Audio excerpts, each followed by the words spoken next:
to developing the schools, the infrastructure, human capital, among other things. And I think that government should continue to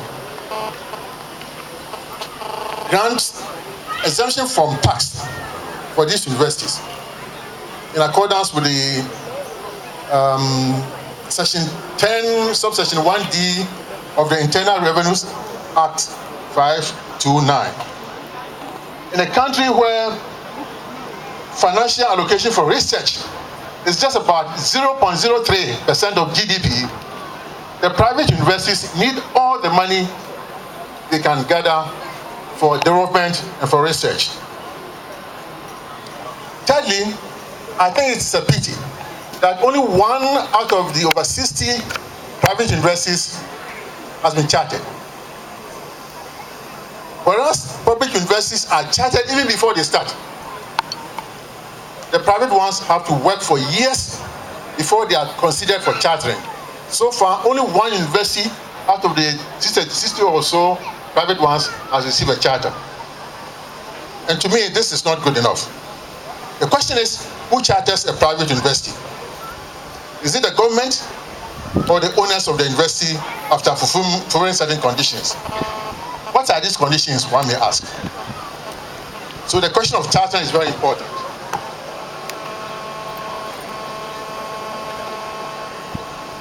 The last issue that I want to talk about is job placement. If courses in the private universities are accredited by the government, then I believe that graduates should have equal opportunities to the job market. And here I want to talk about the physician assistants. I think that government should give them a special dispensation so they can function well. This is because in a country where we have a great deficit of doctors, right now, as I speak, the Minister of Health of Ghana tells us that there are about 2,700 doctors in the country. For our status as a middle income country, we need about 48,000 doctors. Now, this gives us a deficit of at least 45,000 doctors. And at the present rate of production from our 4 medical schools, it will take at least 200 years to meet present demands. And therefore, it is important that the private universities are given the necessary help so that they can produce the physician assistants who can help us. And some of them are as good as doctors. So we need to pay attention to them. So these are the 4 concerns that I have. And now I want to talk about science and technology. You know, in the globalized world, the economy is knowledge-based and science and technology-driven and powered by innovation. In other words, technology and knowledge are the key factors of production. And so productive capacity is no longer dependent on physical cash and equipment. Information and knowledge are becoming increasingly important. It follows that in our modern world, employment in the knowledge economy is characterized by increasing demand for high-skilled workers. And therefore, the human capital is very important. This concept of the human capital explains the difference between developed and developing countries when you account for land, labor, and capital. And so, how do you explain the difference between, say, Ghana and Holland? Holland is a country as big as the Brown Half region of Ghana. Most of it is below sea level, and they have no natural resource, virtually no natural resources. But they have a nominal GDP that is 30 times that of Ghana. And we are more than them.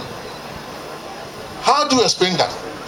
It is a human capital, the human being, the brains that are there, that are developed to make a difference. And so it is imperative that we develop our human capital to the highest degree. So in this globalized economy, we just don't depend upon land and labor and physical money. So a country or a continent will have all the natural resources and still remain poor. This is because, Mr. Chairman, natural resources have no natural owners. Natural resources have no natural owners. Those countries with the technology to exploit those resources are the true owners.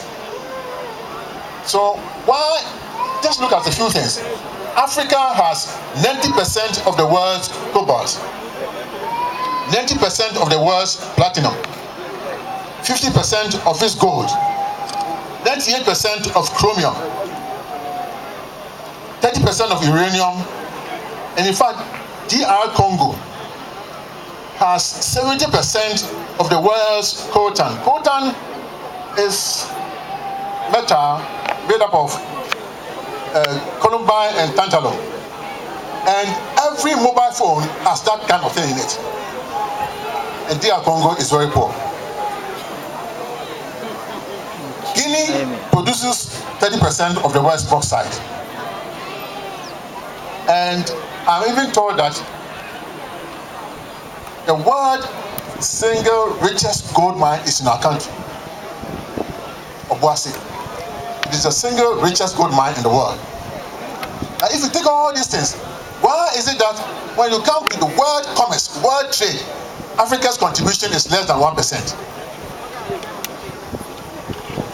And in fact, if you look at the United Nations Human Development Report, the bottom 25 poor countries in the world, from number 151 to 175, are all in Africa. We account for the bottom 25, bottom poor. Mr. Kofi Annan once remarked that Africa is the only continent where the green revolution has not yet taken place. In other words, Africa cannot feed itself. The green revolution means we have the capacity to produce food, so that wherever you go, you find machines. If we take Ghana as an example, we've not been able to mechanize the production of any of the foodstuffs that we eat. We grow cassava, yam, cocoyam, plantain, the same way as Adam and Eve were doing in the Garden of Eden. So we need to mechanize our production. Our economy is like the Adam and Eve economy, because virtually we are doing the same thing. We export things in the raw state. Now, if we take Ghana in terms of population size, we are ranked 47 in the world. If we take the big countries, most populous, China, India, we are ranked 47 in the world. But when you consider the Human Development Index, which considers life expectancy, education, and income, Ghana is ranked 148 out of about 200 countries. This says that we have a relatively large underdeveloped human capital on our hands, and therefore we cannot compete in the global market. So we need to change the structure of our economy. By that I mean that we need to change it from a system where we depend upon the export of raw materials, everything in the raw state, cocoa raw, diamond raw, bauxite raw, oil raw, this raw state, and then change the economy to one that is dependent upon industrial goods and services, so that we can make use of our natural resources. If we are not able to do that, we can't compete in the world. If you don't do that, as at now, 80% of inputs into agriculture, education, and health are from foreign sources, and we cannot survive that way. So it appears that our leaders are not ambitious enough. To me, the success of a government, Chairman, is not determined by the roads, hospitals, markets, KVIPs, airports, or buses that the government provides. But the success of a government is determined by the extent to which it can develop the human capital of the country, so that we become increasingly less dependent on foreign capital, imports, and influence. So that if for one reason or the other aeroplanes and ships are not able to access our ports, we will survive. If we are going to survive, it's not because we are building markets, but we will survive because we have trained ourselves to the extent that even when we are boycotted by the outside world, we can survive. That is how we assess survival. And to achieve this, we need a change in attitude from the very top. In the United States, for example, George Washington and Abraham Lincoln said one day that they've made it their policy that America should not be built on debt, and they succeeded. In contrast, African leaders over the years have made it their policy to adopt measures that will make us credit worthy. In other words, our nation should be built on debt. A good leader in our context is the one who is able to attract loans and handouts. Prosperity, ladies and gentlemen, does not come that way. In the area of health, Ghana's position is not enviable. 57 years after political independence and 51 years after the establishment of the first medical school in the country. Now, if we look at the statistics from the Ministry of Health, the average physician-patient ratio is 13 physicians per 100,000 people. 13 doctors looking after 100,000 people. In comparison, in the USA, 100,000 people are looked after by 256 physicians. In Cuba, it is 591 physicians to 100,000. In fact, the average for sub-Saharan Africa is 15.5 per 100,000. So Ghana is well below the average of sub-Saharan Africa. That is why I think we should take our programs such as the BSc in nursing, BSc in midwifery, diploma in nursing, and the lab program and the physician assistants seriously. So the plain truth is that we need to innovate, and without innovation, we cannot do it. And it is in this area that private universities such as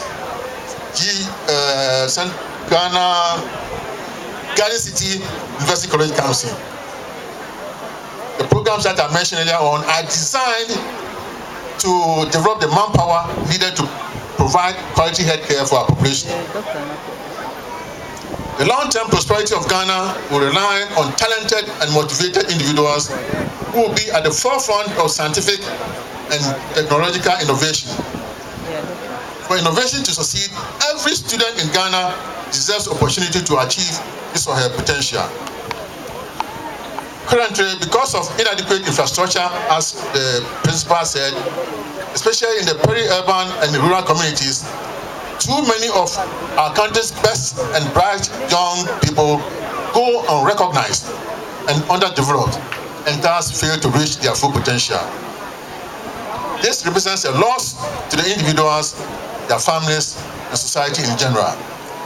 I believe that there are talented students from every social level and from every part of our country who, with hard work and with proper opportunities, will form the next generation of innovators.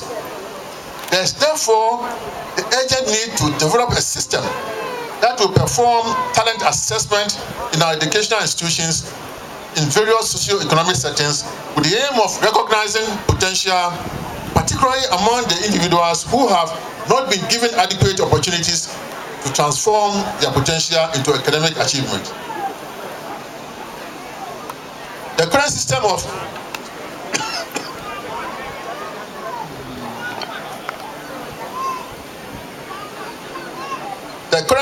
recruiting students to pursue courses in our universities, especially in health sciences such as pharmacy and human medicine, is not the best. What matters in the system are good grades, and the grades have to be the very best, assuming that they are genuine. Healthcare is service, mostly to poor people in the society. There are some individuals from rich homes who have not offered any service to anybody before. Please listen to me carefully. There are individuals from well-endowed homes who have not offered service to anybody before.